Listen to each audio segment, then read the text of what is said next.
Regiments. Is it worth a buy? Let's read the words of the developer. Regiments is a real-time tactics game set in Germany in 1989. Oh, the 80s, they were great. The Cold War has gone hot and the inferno is raging. Lead your regiment through the fires of conflict and the fog of war. Break through the lines, call in artillery, maneuver, feign retreat, stage defences, counter-attack and do not relent. This is a full-on release, guys, by Microprose, one of my favourite publishers. So you're not getting any early access game here, you're getting the finished product. Obviously there'll be updates, patches, balance fixes and things like that, but the actual main game is done. This one weighs in at about £20, it runs great, the sounds are alright. Some of the sounds are good, some of them are not so brilliant, but generally speaking the game just ran excellently, no matter what was going on the screen. It just works. It looks very familiar to other games that I've reviewed, Steel Division, immediately. Warno, which I haven't reviewed, but it looks similar to that, and there's European Escalation, things like that. They're all kind of, I would say, influences to what this game is. But this plays differently. This isn't a heavy micromanaging game. Thank goodness. I can't stand real deep micromanaging. This is about where you want it. As far as micromanaging goes, you do have to move all of your units yourself, naturally, and you do have multiple options for each unit, thank goodness, but you're kind of commanding platoons. So for example, you might have 4 tanks in a platoon. You control that. You don't control each of the 4 tanks, you just, the move is one, so to speak. Now that's a good thing and a bad thing.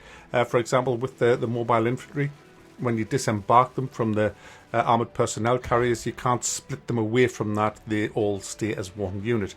I mean, it makes it easier when you're controlling everything, but tactically, sometimes I would have just liked to have split them up. But, you know, it's not a biggie. It's just sort of a bit of a nitpick there. And because this is set in the Cold War time, you've got all the Cold War stuff from that area. From that era rather. Some great tanks, some great artillery, some great planes, so all great units, to be honest with you. And of course the battle lines are NATO versus the Warsaw Pact. Now the game has a campaign which is really brutal and enjoyable, and it comes with a learning curve. I must warn you that this game does have a learning curve.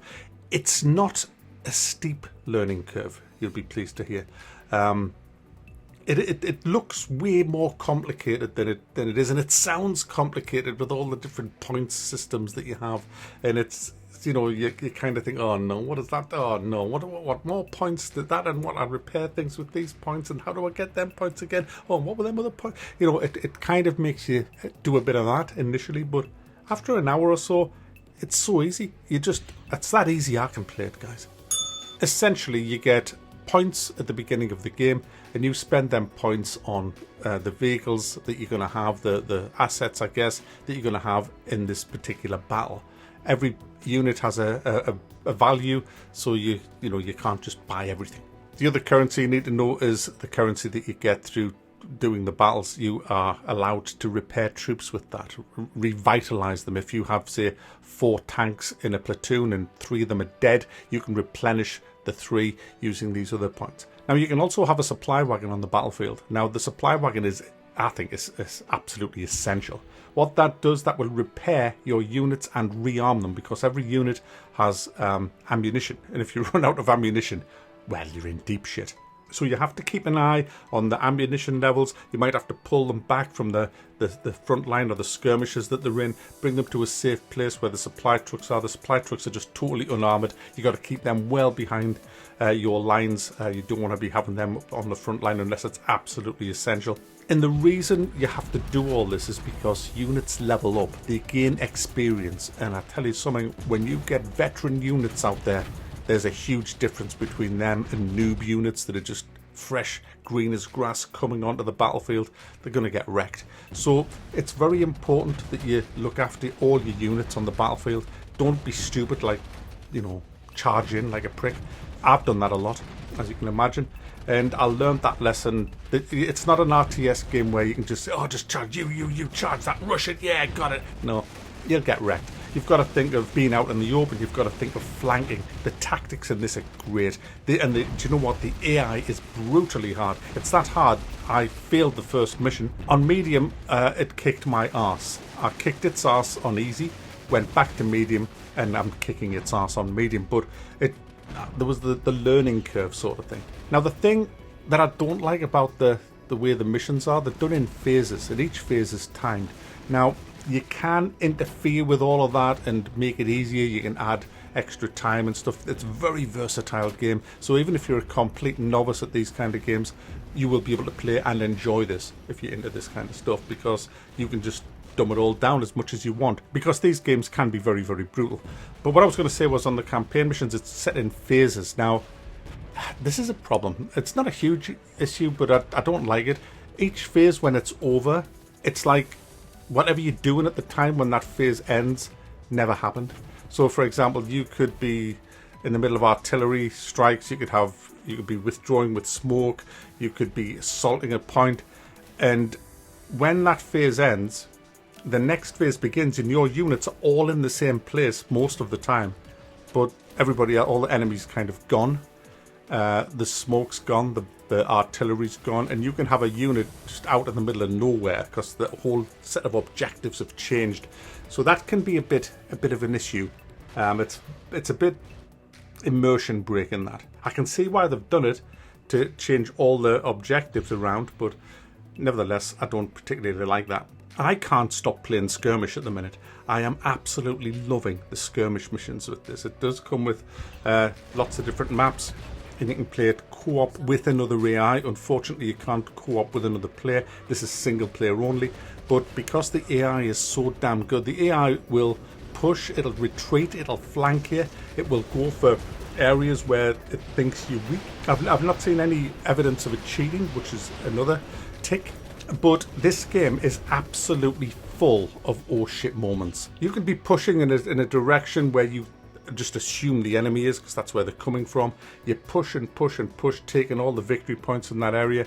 You can't hold everyone with units on them because you don't simply have enough units to do that. So you just leave the ones behind you, thinking that they're safe. And then all of a sudden, you'll notice the first victory point you took has been taken by the enemy. You just naturally assume that there's only maybe one sort of infantry squad that's took it. So you send back, I don't know, some T-72s or whatever, just to take it back.